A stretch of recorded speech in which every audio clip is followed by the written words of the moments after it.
Konting higpit pa ng sinturon mga kapuso dahil muling tataas ang singil sa kuryente ng Meralco ngayong Hulyo at may nakaamba pang pagtataas sa Agosto. Balitang hatid ni Julio Segovia.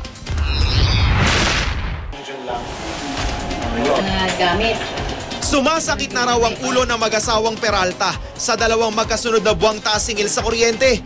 Ang bill nila noong Hunyo, umabot ng mahigit 3,000 piso. Napupunta pa sa kanya, sa kuryente talaga.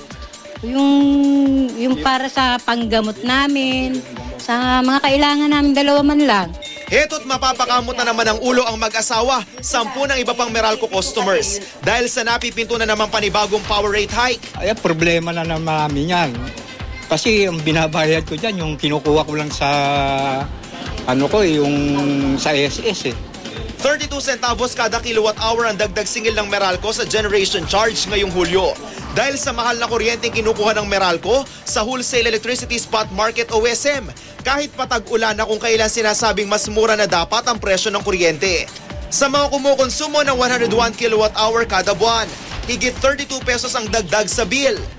64 pesos naman ang taas singil kung 200 kilowatt hour ang electricity consumption at 96 pesos sa kumukonsumo ng 300 kilowatt hour. OSM rates increased or soared to 20 pesos and 73 centavos per kilowatt hour ngayon buwan o nung nakaraang supply month ho ng June at nag-impact ho ito sa July bills. Hindi po sa Meralco napupunta ito, napupunta ho ito dun sa mga power producers.